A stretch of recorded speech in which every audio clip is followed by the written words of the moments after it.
أعوذ بالله من الشيطان الرجيم. بسم الله الرحمن الرحيم.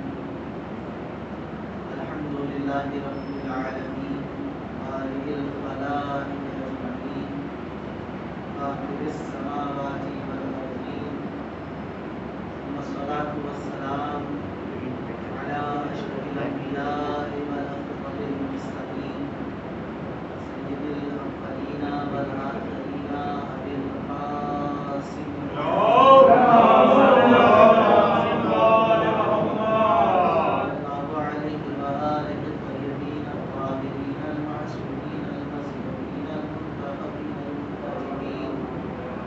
الذين أذهب الله عنهم الرجس وطهرهم تطهيرا.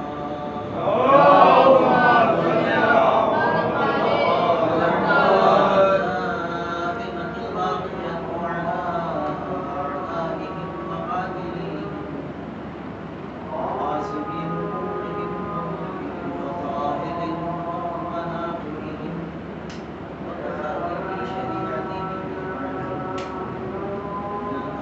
لا يمكن على رسول الله صلى الله عليه وآله وسلم لكل شيء أساس وأساس دينه هو أهل بيته صلى الله عليه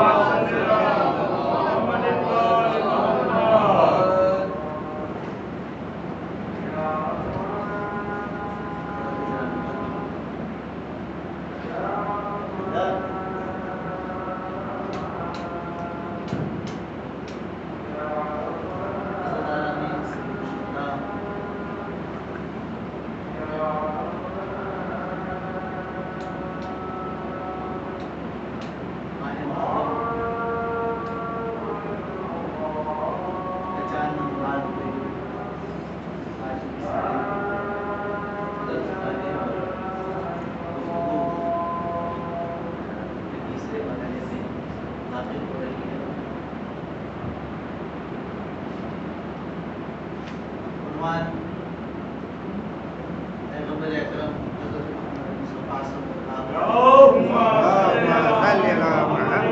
علیہ وسلم کی حدیث گرامی ہے جسے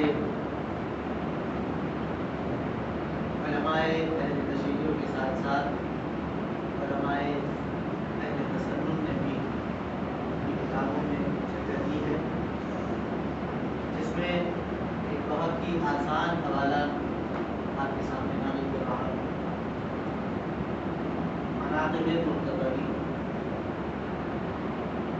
محمد صالح کشمی ترمذی اس کے لکھنے والے ہیں، انہوں نے بھی اس حدیث مبارکہ کو اپنی کتاب مناقب مرتضوی میں جگہ دی ہے۔ ترجمہ پہلے روز پیش کیا تھا، ذہن عالم میں محفوظ ہوگا۔ چھوٹے بھائیوں کے لیے دوبارہ اس کی تکرار کر رہا ہوں۔ لکل شیء اساس، ہر چیز کی ایک بنیاد ہے۔ اساس و دینی، ہر چیز کی ایک بنیاد ہے، سب جانتے ہیں۔ جو اہم مسئلہ ہے وہ یہ ہے کہ اساس و دینی، پیغمبر فرما رہے ہیں کہ میرے دین کی بنیاد۔ جب دین کی بنیاد کی بات آتی ہے تو مختلف چیزیں ذہنوں میں آتی ہیں۔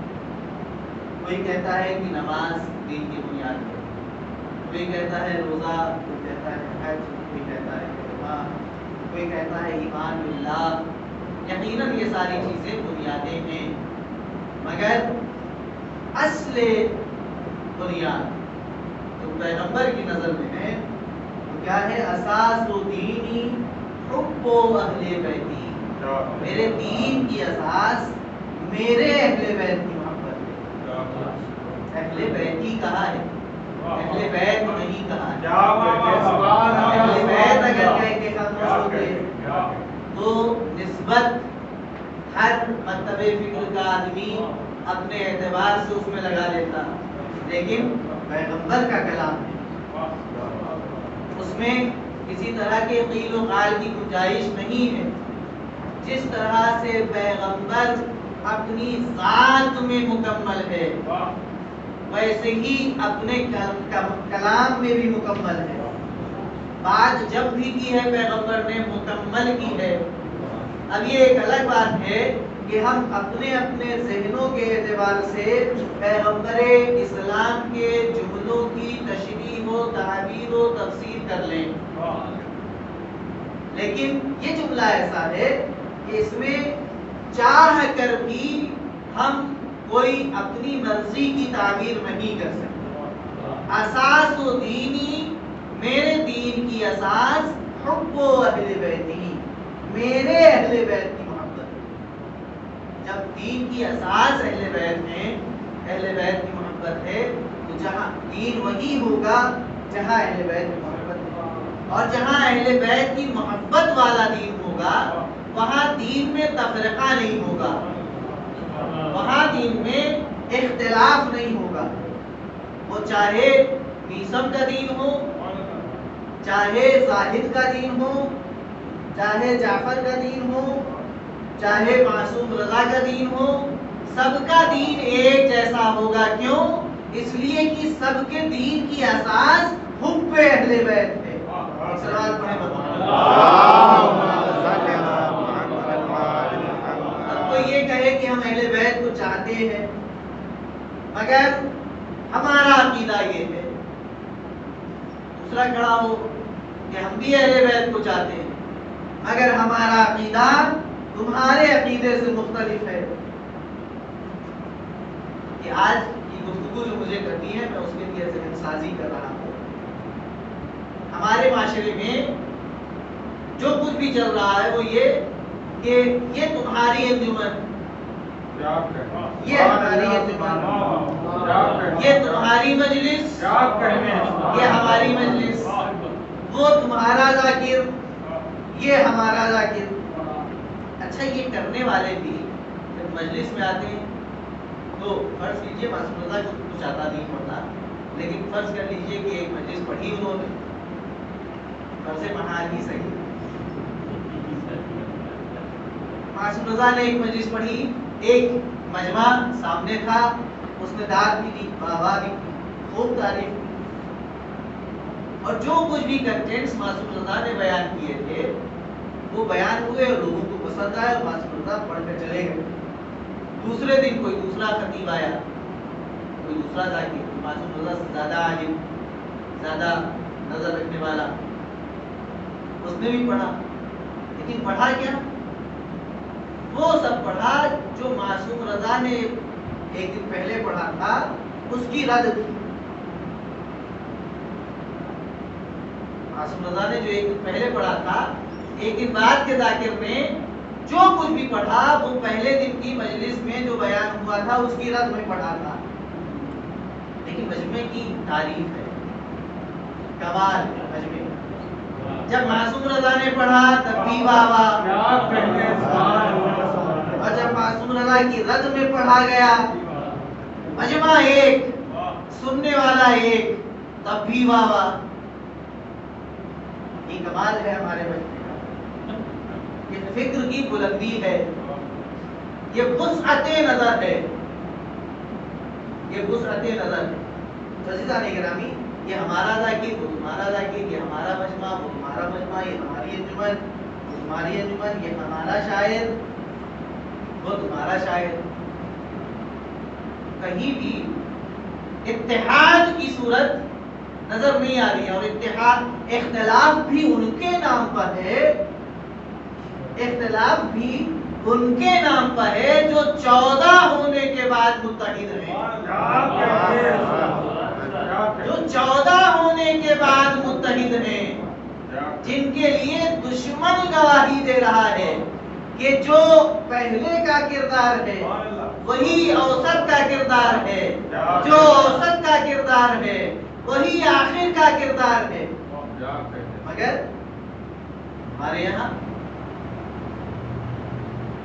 کردار ایک نہیں ہے، بلکہ جبکہ اساس و دینی حب و اہل بیتی، اس کے سب قائل ہیں کہ دین کی اساس اور دین کی بنیاد اہل بیت علیہ الصلوۃ والسلام کی محبت ہے.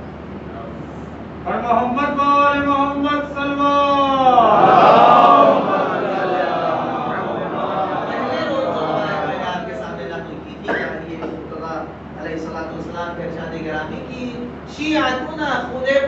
مفاضل طینتنا وعجنوا بماء محبتنا. ہمارے شیعوں کی خلقت ہماری تخلیق سے بچی ہوئی مٹی کے ذریعے سے ہوئی ہے، اور اس مٹی کو بھی ہماری محبت کے پانی سے گوندھا گیا ہے. تو تخلیق بھی ایک ہی چیز سے ہے، تخلیق بھی ایک ہی چیز سے. تو خلقت کے اعتبار سے ایک، دین کی اساس کے اعتبار سے ایک، پھر بھی اختلاف کیوں؟ ایک بڑا سوال ہے خود جو ہمیں اپنے اپنے نفسوں سے، اپنے اپنے ضمیروں سے پوچھنا چاہیے کہ اساس دین ایک، وجہ تخلیق ایک، اس کے بعد بھی اختلاف کیوں؟ یہ اصولی شیعہ، یہ اخباری شیعہ، یہ ملنگی شیعہ. عزیزان گرامی، حیرت ہے کہ اہل بیت ایک، اہل بیت کا درس ایک، اس کے بعد بھی شیعوں میں اتنا اختلاف. بات عرض کر رہا ہوں، عنوان گفتگو ذہن عالی میں محفوظ ہوگا. کل عرض کیا تھا سیرت امیر المؤمنین علی بن ابی طالب، اور سیرت کے آئینے میں اقدار انسانی. لیکن آپس کا اتحاد ہیومن ویلیوز کے دائرے میں آئے گا یا نہیں آئے گا؟ میں امت کے اتحاد کی بات نہیں کر رہا، وہ بہت وسیع دائرہ ہے، وہ بہت وسیع دائرہ ہے. اس وقت کی مجلس میں میں کلام کو آگے بڑھانے کے سے پہلے ایک حدیث آپ کے سامنے نقل کرنا چاہتا ہوں جو مولا کائنات کی سیرت امیر المومنین کے حوالے سے گفتگو ہے، اور اسی سیرت کے آئینے میں ہم کو اپنے کردار کا عکس دیکھنا ہے. ایک شیعہ کو کیسا ہونا چاہیے؟ یا شیعتنا المتبازلون فی ولایتنا، ہمارے شیعہ متبازل ہوتے ہیں، خرچ کرنے والے، بخشش کرنے والے ہوتے ہیں. کہاں؟ فی ولایتنا، ہماری ولایت. ولایت میں بخشش کرنے والے کا مطلب یہ ہے کہ جب دلوں میں ولایت آ جاتی ہے، جب دلوں میں محبت اہل بیت آ جاتی ہے، تو پھر شیعہ کنجوس نہیں رہتا. یہ کنجوسی عیب ہے، انسانی عیب ہے کنجوسی. جب ولایت آ جاتی ہے تو پھر چاہنے والا اہل بیت علیہ السلام کا کنجوس نہیں ہوتا، وہ سخی ہوتا ہے، بخشش کرنے والا ہوتا ہے. ایک سیرت اہل بیت علیہ السلام ہے. مانگنے والا در پر آیا، امام حسین علیہ السلام کے مانگا، ایک معین رقم ذکر کر کے اس نے مانگی کہ مولا اتنی کی ضرورت ہے، میں قرض دار ہوں. امام کے پاس اتفاق کہ اتنی رقم، اتنی شرطیاں نہیں. آج ہم جب دیتے ہیں کیسے دیتے ہیں؟ ہاتھ اوپر ہوتا ہے،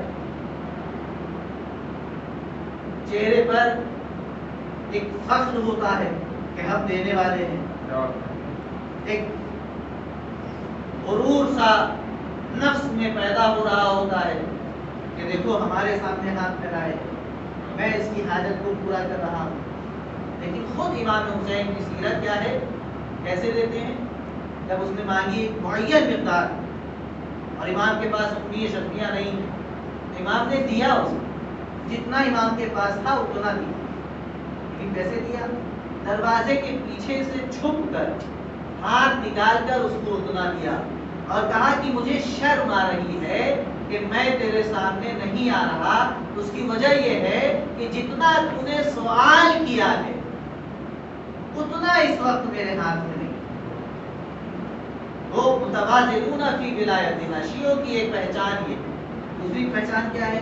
المتحابون فی مودتنا، ہماری مودت میں ایک دوسرے سے محبت کرنے والے ہوتے ہیں.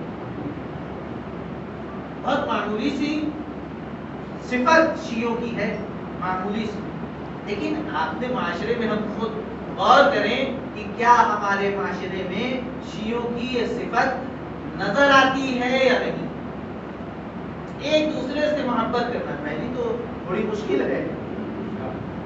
اپنی محنت کی کمائی جو جیب میں ہے اس جیب میں ہاتھ ڈال کر دوسرے کو دینا یہ تھوڑا مشکل کام ہے، لیکن ایک دوسرے سے محبت کرنا یہ تو مشکل کام نہیں ہے۔ شیعوں کی پہچان دوسری کیا ہے؟ المتزاورون فی احیاء امرنا، ہمارے مکتب کو، ہماری فکر کو، ہمارے مشن کو زندہ کرنے کے لیے ایک دوسرے کی زیارت کرتے ہیں۔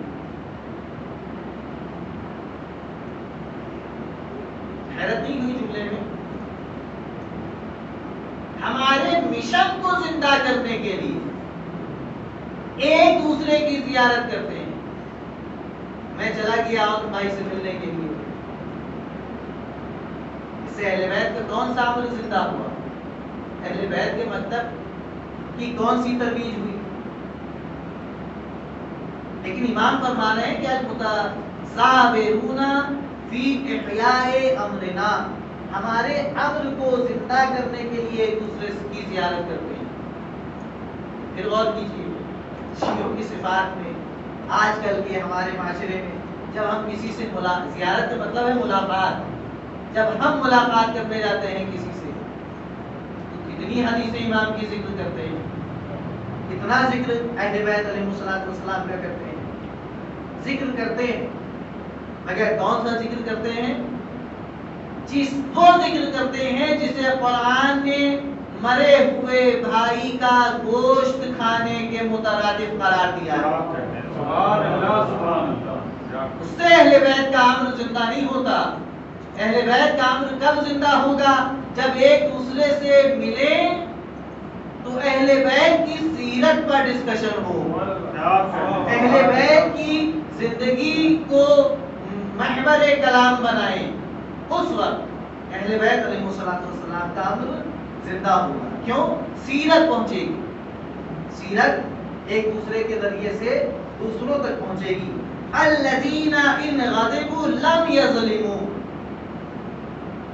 شیعوں کی پہچان کیا ہے کہ جب وہ کسی پر غضبناک ہوتے ہیں، کسی بات سے ناراض ہو جاتے ہیں، غصہ آ جاتا ہے، لم یظلموا، اس پر ظلم نہیں کرتے۔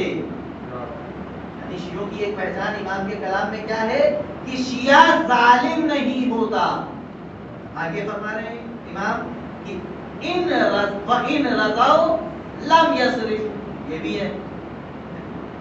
پتہ چلا کہ کسی نے کچھ کلمات ایسے کہے کہ ہم خوش ہو گئے، اب جب ہم خوش ہوئے تو اس کے لیے ہمارے پاس سب کچھ ہے، اس نے جو مانگا وہ بھی دیا اور جو نہیں مانگا وہ بھی دیا، اسراف کرنے لگے۔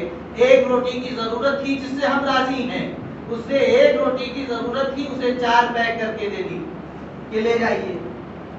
ان رضوا لم یسرفوا، جب راضی ہوتے ہیں کسی سے تو اسراف نہیں کرتے۔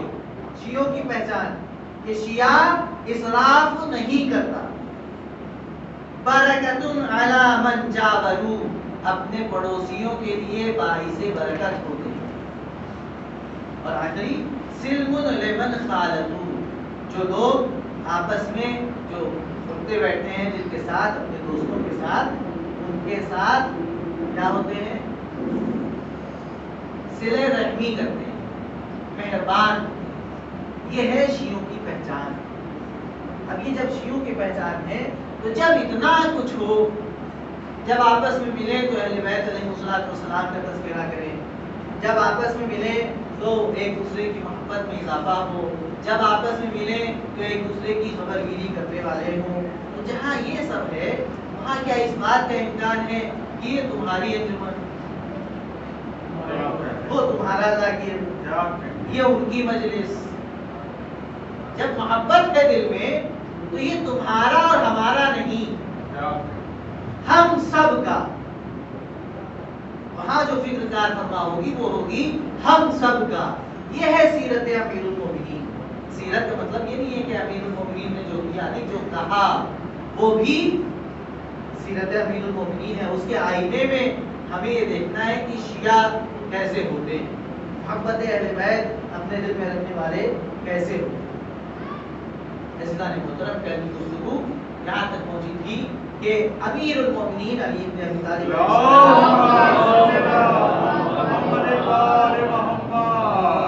اپنا حق چھوڑنا گوارا کیا، اپنے حق سے دستبردار ہو جانا گوارا کیا، مگر باطل سے ہاتھ ملانا گوارا نہیں کیا۔ اور یہاں سے ہمیں یہ پیغام ملا کہ جس قوم کا پیشوا اور رہنما اور رہبر باطل سے ایک لمحے کے لیے بھی ہاتھ ملانا گوارا نہیں کرتا، اس رہبر کے پیروکاروں کا بھی وتیرہ یہ ہونا چاہیے کہ وہ باطل سے ہاتھ نہ ملائے ایک لمحے کے لیے بھی۔ اور کیسے ملا سکتے تھے علی بن ابی طالب باطل سے ہاتھ؟ جب پیغمبر نے ان کے لیے کہہ دیا کہ حق علی کے ساتھ ہے اور علی حق کے ساتھ ہے۔ یہ کیوں بات نکلی تھی؟ بات اس لیے نکلی تھی کہ اعتراض یہ ہوتا ہے کہ علی اتنی شجاعتوں کے باوجود اپنا حق لینے کے لیے کھڑے کیوں نہیں؟ علی کو اپنا حق لینے کے لیے اٹھنا چاہیے تھا، علی کو اپنے لیے اپنے حق کا مطالبہ کرنے کے لیے تلوار اٹھا لینی چاہیے۔ یقیناً اگر علی ہمارے اور آپ کی سوچ جیسے ہوتے وہ ضرور وہی کام کرتے جو قرض کیا تھا، تلوار بھی اٹھاتے، وہ دست و گریباں بھی کرتے، وہ خونریزی کرنے پر بھی آمادہ ہو جاتے، یعنی وہ ہر وہ کام کرتے کہ جس کے ذریعے سے ان کا حق ان تک پہنچ جاتا، جبکہ وہ جانتے تھے کہ اللہ نے ان کو ولی بنایا ہے، اللہ نے ان کو امام بنایا ہے، اللہ کے رسول نے اپنی پوری زندگی میں علی کی ولایت کا اعلان کیا ہے، لیکن علی خاموش ہے، احتجاج کر رہے ہیں، جنگ کرنے پر آمادہ نہیں ہے۔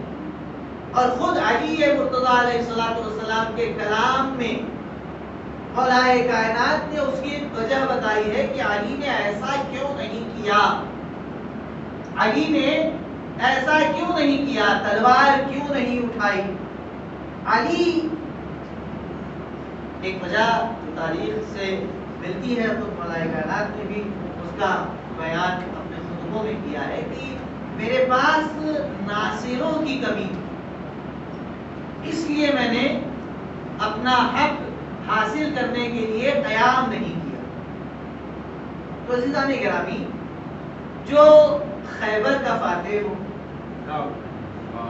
جو احد کا معرکہ سر کرنے والا ہو، جو ہر جنگ میں پیغمبر اسلام کے اسلام کی آبرو کا بچانے والا ہو، وہ علی یہ کہے کہ میرے پاس ناصروں کی کمی تھی لہذا میں نے تلوار نہیں اٹھائی۔ کیا اگر علی تنہا تلوار اٹھا کر باہر نکلتے تو عرب کے سورماؤں میں اتنی ہمت تھی کہ علی کے سامنے ٹھہرتے؟ نہیں، علی کے سامنے ٹھہر نہیں سکتے۔ جب مرحب جیسا علی کے سامنے نہیں ٹکا کہ جس کو میدان میں آتا ہوا دیکھ کر خود ساختہ سورما اس کی شجاعت کا کلمہ پڑھنے لگے تھے کہ یا رسول اللہ، اب میدان میں وہ آ رہا ہے کہ جس کے سامنے عرب کے بڑے بڑے سورما ٹکنا گوارا نہیں کرتے، جو ہرن کے بچے کو ایسے سپر بنا لیتا ہے، لیکن علی کے سامنے آیا تو صرف حیدر سن کر کام گیا۔ کہ ماں نے تعلیم دی تھی، لیکن ماں کی تعلیم کا اثر بہت ہوتا ہے۔ ماں نے تعلیم دی تھی کہ دنیا کے بڑے سے بڑے شجاع کے سامنے چلے جانا، مگر یاد رکھنا جب تمہارے مقابلے پر حیدر نام کا بہادر آئے تو پھر اس کا مقابلہ نہ کرنا۔ اور جب امام علی مرتضیٰ علیہ السلام نے رجز پڑھی، انی امیت حیدرہ، میری ماں نے میرا نام حیدر رکھا ہے، بس وہیں سے اس کی شجاعت کے قدم اکھڑنے لگے۔ تو ایسا علی میدان میں آتا، تلوار لے کر. تو عرب کے لوگوں میں تو مدینے کے لوگوں میں تو اتنی شجاعت تھی نہیں کہ علی کا مقابلہ کرتے. تو علی نے ایسا کیوں نہیں کیا؟ جواب مولا کائنات کی زبان سے. نہج البلاغہ خطبہ نمبر 65 اور نہج البلاغہ خطبہ نمبر 119، ان دونوں خطبوں کی شرح میں ابن ابی الحدید معتزلی نے اپنی شرح نہج البلاغہ میں روایات نقل کی. اس میں وہ لکھتا ہے کہ امام علی علیہ السلام سے جب پوچھا گیا کہ یا علی، آپ نے اپنے حق کا مطالبہ کرنے کے لیے تلوار کیوں نہیں اٹھائی؟ تو علی جواب دیتے فَرَأَيْتُ إِنَّ الصَّبْرَ عَلَى ذَلِكَ إِنَّ الصَّبْرَ عَلَى ذَلِكَ أَفْضَلُ مِنْ تَفْرِيقِ الْمُسْلِمِينَ وَسَفْكِ دِمَائِهِمْ. ترجمہ کروں آپ کے ساتھ. امام فرماتے ہیں فَرَأَيْتُ، میں نے دیکھا، إِنَّ الصَّبْرَ عَلَى ذَلِكَ، اس پر صبر کرنا. اس پر؟ خلافت و ولایت و جانشینی پیغمبر اسلام جو کہ میرا حق تھا، اس کے چھن جانے پر صبر کرنا. دیکھیے صبر کس پر کیا جاتا ہے؟ مصیبت پر. جب مولا کائنات نے صبر لفظ کا استعمال کیا ہے تو امام اس حق کے چھننے کو مسلمانوں کے لیے ایک مصیبت سے تعبیر کر رہے ہیں. حق کا چھن جانا مسلمانوں کے لیے مصیبت ہے.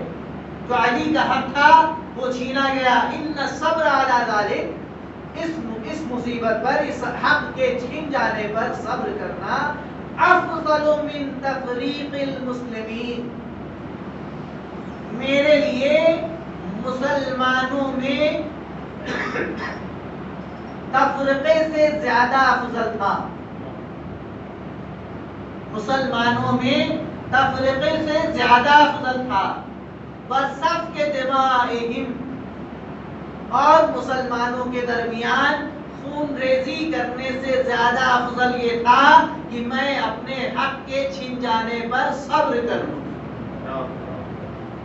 کلام امیر المومنین کا ہے. امام وجہ بتا رہے ہیں کہ کیوں تلوار نہیں اٹھائی. کیوں تلوار نہیں اٹھائی؟ آگے فرماتے ہیں اگر میں تلوار اٹھا لیتا تو یہ سب کے سب تازہ مسلمان ہوئے تھے.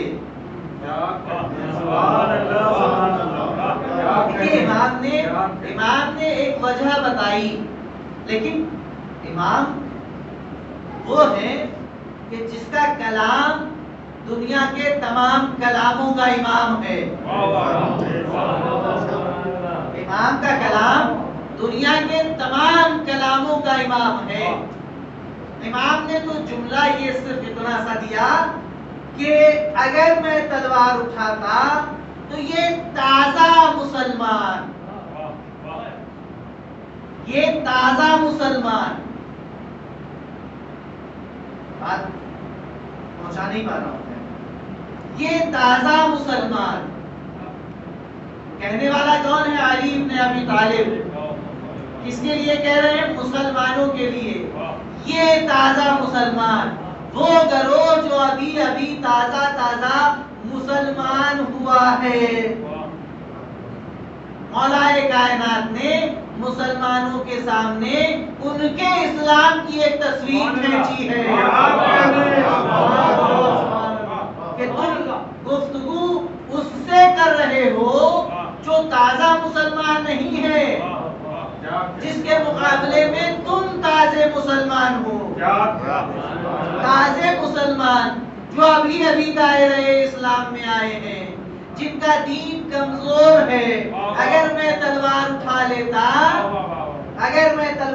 لیتا تو اس جملے میں نہیں، لیکن 119ویں خطبے کی شرح میں ابن ابی الحدید معتزلی نے امیر المومنین کا ایک دوسرا جملہ نقل کیا ہے کہ اے اللہ، اللہ کی قسم، لولا مخافت فرقت بین المسلمین، اگر مسلمانوں کے درمیان تفرقے کا خوف نہ ہوتا، تفرقے کا خوف نہ ہوتا، وَأَن يَعُودَ الْكُفْرُ، یہ بڑا جملہ ہے، اور یہ خوف نہ ہوتا کہ اگر میں اپنے حق کا مطالبہ کرنے کے لیے قیام کروں گا تو یہ تازہ مسلمان الٹے پیروں کفر کی وادیوں میں لوٹ جائیں گے،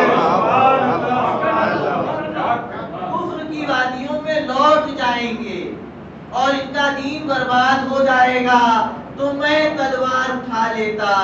جو مولائے کائنات کے سلسلے سے آج تک تاریخ میں یہ بحث ہے، علماء کے درمیان یہ بحث ہے کہ علی اگر راضی نہ ہوتے تو علی تلوار اٹھاتے، اگر علی کا حق ہوتا تو علی تلوار اٹھاتے۔ تو عزیزان گرامی، اس مغالطے میں نہ پڑیے، علی کا حق بھی تھا، علی کا حق تھا اور علی راضی بھی نہیں تھے، مگر علی نے تلوار اس لیے نہیں اٹھائی کہ علی نہیں چاہتے تھے کہ اس دین میں جو اللہ کا دین ہے، اس دین میں جس کے لیے رسول اللہ نے زحمتیں برداشت کی ہیں، وہ علی کے حق کے مطالبے کی وجہ سے تفرقے کا نشانہ بن جائے۔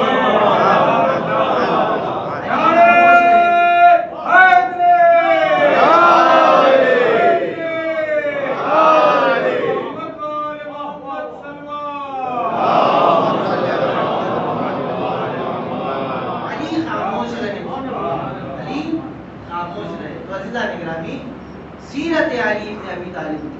اچھا، پہلی مجلس میں میں نے عرض کیا تھا کہ جب محرم کا 4 نومبر ہوتا ہے تو ایک صاحب بہت یاد آتا ہے، اور ایک اسٹیٹس میں نے کل ہی دیکھا جس میں یہ لکھا ہوا تھا کہ محرم کا مہینہ اس کی شہادت سے شروع ہوتا ہے کہ جس کی کاوشوں کے ذریعے سے اسلام زمین کے 22 لاکھ ایکڑ زمین پر پھیلا، 22 لاکھ ایکڑ زمین پر پھیلا۔ پھر اس کے بعد جب چھوٹی فضیلتیں لکھی ہوئی تھی تو اس کو درکنار کیجئے۔ اگر 22 لاکھ ایکڑ زمین پر کوئی حکومت قائم ہو اور وہ حکومت کوئی آپ سے کہے کہ آپ کہا، تو آپ اس کے لیے کیا نہیں کریں گے؟ دنیا خون ہو جائے مگر ہمیں ہمارا حق مل جانا چاہیے۔ میں نے عرض کیا تھا کہ 2 انگشت زمین کے لیے سگے بھائیوں میں جھگڑا ہو جاتا ہے۔ تجھا 22 لاکھ ایکڑ زمین جس پر علی کی حکومت ہونی چاہیے تھی، علی دیکھ رہے تھے کہ اب تو اتنا بڑا رقبہ ہو گیا ہے اسلام کا، اس کے بعد بھی صبر کیے بیٹھے رہے۔ کیوں؟ علی نہیں چاہتے تھے کہ دین میں تفرقہ ہو۔ تو علی کی سیرت میں، آج کی گفتگو میں علی کی سیرت کا ایک بارز اور نمایاں پہلو یہ سامنے آیا کہ تفرقہ نہ کرو، اپنا حق چھوڑ دو، تفرقہ نہ کرو، اپنے حق سے دستبردار ہو جانا گوارا کر لو، اس لیے کہ جب تم صبر کرو گے تو اللہ پر واجب ہوگا کہ تمہارا وہ حق تم تک پہنچے۔ علی نے صبر کیا، علی کا حق علی تک پہنچا یا نہیں پہنچا؟ علی تک حق پہنچا۔ کب پہنچا؟ کیسے پہنچا؟ وہ آپ کے نظروں کے سامنے ہے، بس اشارہ کروں گا کہ دنیا، مسلمانوں کی دنیا اتنی عاجز ہو چکی، تین خلافتوں تو پورا مدینے کا مسلمان ہجوم کی شکل میں علی کے دروازے پر آیا اور کہا کہ یا علی ہم سے بیعت لے لیجئے۔ یہ ہے الہی خلافت۔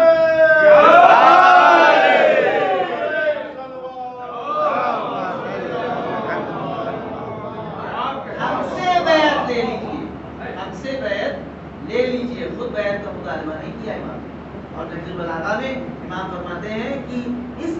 طریقے سے ہم مجھ پر ہجوم کیا کہ میرے دونوں بچے حسن حسین میرے پہلو میں تھے، وہ کچلے جا رہے تھے اور میری آواز پارا پارا ہوئی جا رہی تھی، حق پہنچا حقدار تک۔ صبر کیجیے، صبر۔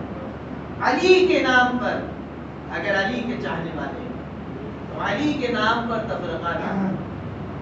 میں نے عرض کیا ابتدائی کلام میں کہ میں ابھی ذہن سازی کر رہا ہوں اس موضوع تک پہنچنے کے لیے کہ جو مجھے آج عرض کرنا ہے۔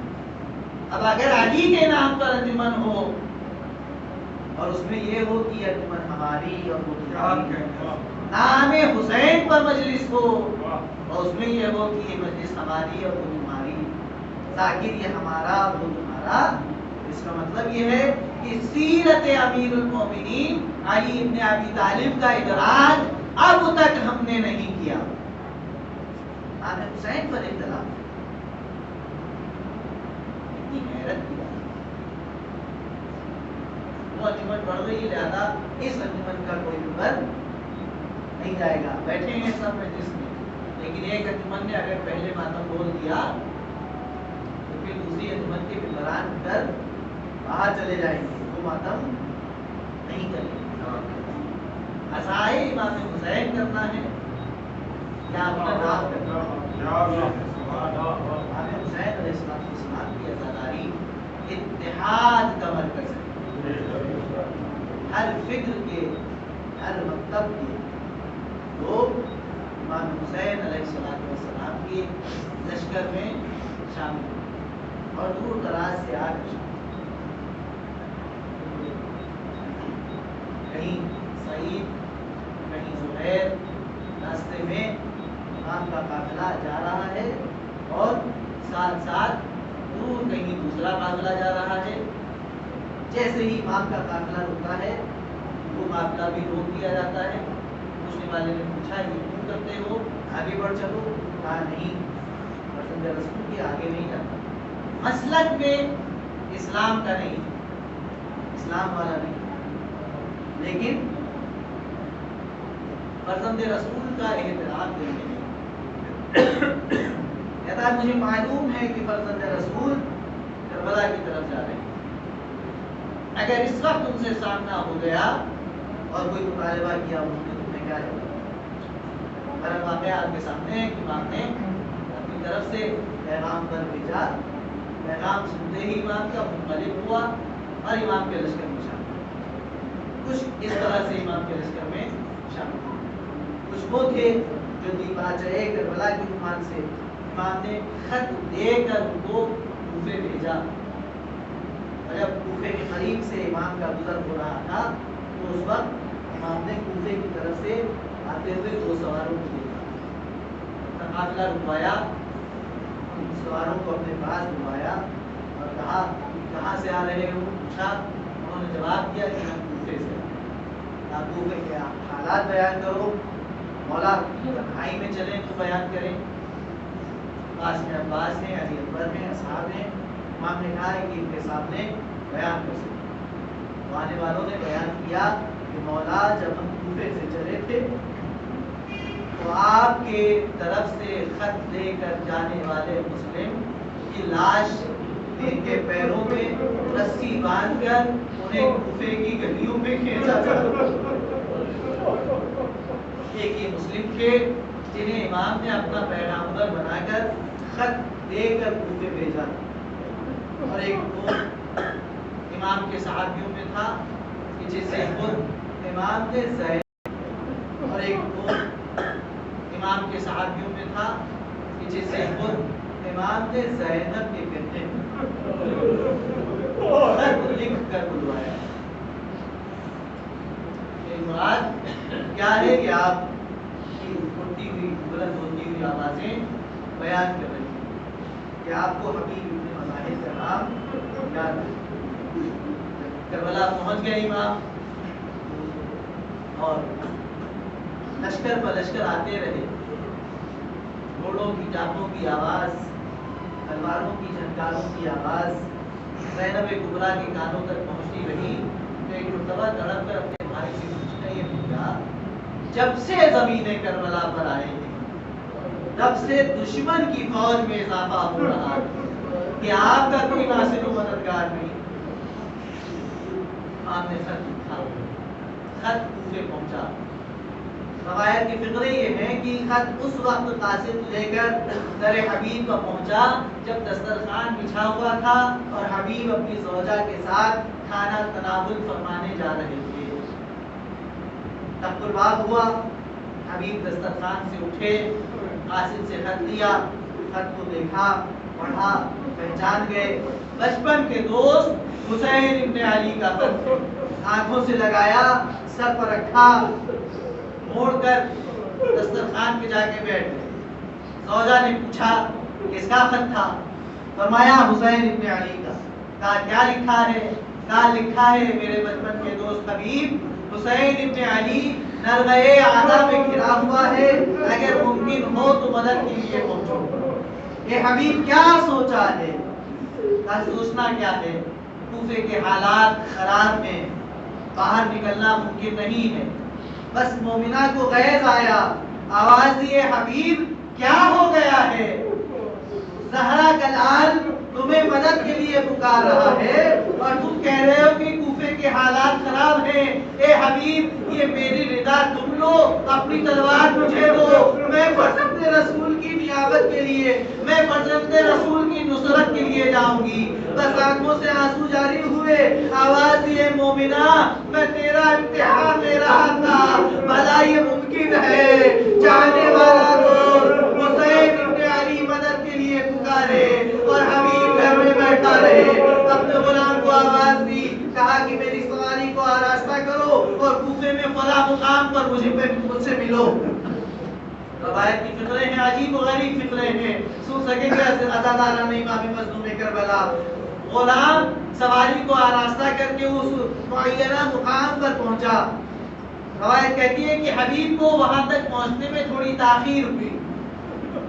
جب حبیب پہنچے تو تاریخ نے یہ منظر پیش کیا کہ غلام گھوڑے کے کان میں کے قریب اپنے لبوں کو لے جا کر یہ کہہ رہا تھا, وہ بھی اس لیے کہہ رہا تھا کہ اس نے دیکھا کہ گھوڑے کی آنکھوں سے آنسو بہ رہے ہیں. غلام نے کہا کہ یہ میرے آقا کی سواری کے گھوڑے, تو صبر کر, اگر میرا آقا حبیب کسی مجبوری کی بنا پر یہاں تک نہیں پہنچ سکا تو میں تیری پشت پر سوار ہوں گا اور اپنے آقا حسین کی نصرت کے لیے پہنچوں گا. عزاداروں یہ کیسا وقت حسین ابن علی پا گیا کہ جس کی غربت پر بے زبان جانور بھی آنسو بہا رہا ہے. حبیب پہنچے, سوار ہوئے, کربلا کا رخ کیا, بہت تیزی سے گھوڑا دوڑاتے ہوئے کربلا پہنچے. حبیب کو آتا دیکھ کر لشکر حسینی میں تکبیروں کی آوازیں بلند ہوئی, اللہ اکبر, اللہ اکبر. بس عزاداروں خیام جناب زینب تک جب یہ بیویوں کے خیموں کے تک جب یہ آواز پہنچی تو ایک مرتبہ جناب زینب نے فضا کو قریب بلایا اور بلانے کے بعد فرماتی ہیں کہ فضا ذرا معلوم کرو کہ یہ تکبیر کی صدائیں ہمارے اصحاب کیوں بلند کر رہے ہیں. جناب فضا در خیمہ تک آئیں. در خیمہ سے انہوں نے دیکھا کہ امام کے بچپن کا دوست حبیب امام کی نصرت کے لیے آپ پہنچا ہے. آ کر جناب زینب کو خبر دی کہ بی بی مبارک ہو, آپ کے بھائی کے بچپن کا دوست حبیب آ گیا. یہ سننا تھا, زینب کا دل مچلا, خوشی بھی ہوئی, آنسو بھی آنکھوں سے نکلے. آواز دیے فضا جاؤ, جا کر حبیب کو ہمارا سلام دو. فضا در خیمہ پر پھر آئی, آواز دی اے حبیب ابن مظاہر, شہزادی دو عالم کی بیٹی زینب کبریٰ آپ کو سلام کہہ رہی ہے. حبیب نے امامہ سر سے اتارا, زمین کربلا سے خاک اٹھائی, اپنے سر پر ڈالنا شروع کی. آواز دی آئے رے بیویوں پر کیسی غربت آ گئی, آقا زادیاں غلاموں کو سلام کہلا رہی ہے. عزاداروں حبیب پہنچے, حبیب پہنچ گئے. شب عاشور آئی, وہ وقت آیا کہ جب امام نے جناب زینب کے کہنے پر اپنے اصحاب کا امتحان لیا کہ میں چراغ گل کیے دیتا ہوں، جسے جہاں جانا ہے چلا جائے، یہ میرے خون کے پیاسے ہیں۔ روایت کہتی ہے کہ سب سے پہلے حبیب اٹھے، مولا یہ تلواریں ہیں، یہ ہماری گردنیں ہیں، اشارہ کیجئے۔ تو ابھی ابھی اپنے ہاتھوں سے اپنے گلے کاٹ کر سروں کو آپ کے قدموں میں رکھ دو۔ صبح عاشور نمودار ہوئی، چاہنے والے اصحاب امام کے قدموں پہ اپنی جانیں نثار کر رہے ہیں، یہاں تک کہ حبیب بھی امام کی خدمت میں آئے۔ رزق وفا ملا، کربلا کے میدان میں حبیب پہنچے۔ دشمنان حسین میں سے کئی یوں تو جناب حبیب نے اپنی تیر سے واصل جہنم کیا، لیکن حیلے کے ذریعے سے جناب حبیب کو بھی شہید کیا گیا۔ جب شہید ہوئے تو امام کو مدد کے لیے پکارا۔ امام بہت تیزی کے ساتھ اپنے بچپن کے دوست حبیب کے سرہانے پہنچے۔ سرہانے پہنچ کر امام نے حبیب کے سر کو اٹھا کر اپنے زانو پر رکھا۔ زانو پر رکھنے کے بعد ایک جملہ کہا، وہ جملہ بھی عکاس ہے کہ حسین کا چاہنے والا کیسا ہوتا ہے۔ کیا کہا؟ یا حبیب تختم القرآن فی لیلۃ واحدہ، اے حبیب تم ایک رات میں پورا قرآن ختم کرنے والے تھے۔ خوشا نصیب حبیب کہ امام کے زانو پر تمہارا سر ہے، جو اس بات کی شہادت ہے کہ اہل بیت کا دامن تمہارے ہاتھ میں ہے۔ اور امام کے زبان سے نکلنے والا جملہ کہ تم رات میں ایک رات میں قرآن ختم کرتے تھے، اس بات کی شہادت ہے کہ تمہارے ہاتھ میں دامن قرآن بھی تھا۔ مگر حبیب اس لیے بھی میں تمہیں مبارکباد دوں گا کہ آخر وقت تھا جب تم نے مدد کے لیے صدا بلند کی، امام سرہانے پہنچے، جلتی ہوئی زمین سے تمہارا سر اٹھا کے اپنے زانو پر رکھا، پھر اس کے بعد تمہارا لاشا اٹھایا، گنج شہیدہ میں لا کر رکھا۔ اے حبیب ذرا عصر عاشور کے بعد آ کر دیکھو، تمہارا وہی آقا جو تمہارا لاشا مقتل سے کی جلتی ہوئی زمین سے اٹھا کر خیمہ گاہ میں لے آیا، وہی حسین جلتی ہوئی زمین پر پڑا ہوا ہے، کوئی مدد کرنے والا نہیں۔ ہاں فضا میں ایک آواز گونج رہی ہے، اے سواروں ابھی اپنی سواریوں سے مت اترنا، ابھی حسین مظلوم کی لاش کو پامال کرنا باقی۔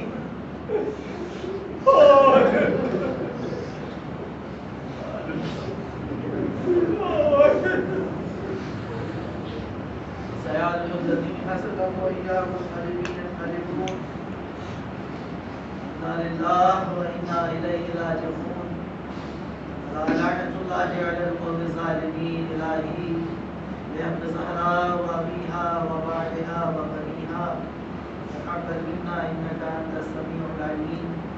بسم اللہ الرحمن الرحیم۔ اللہم انزل ولیک الحجۃ بن الحسن صلواتک علیہ وعلی آبائہ فی ہذہ الساعۃ وفی کل ساعۃ ولیہ وحافظا وقائدا وناصرا ودلیلا وعینا حتی تسکنہ أرضك طوعا وتمتعه فيها طويلا برحمتك يا أرحم الراحمين آمين يا رب العالمين۔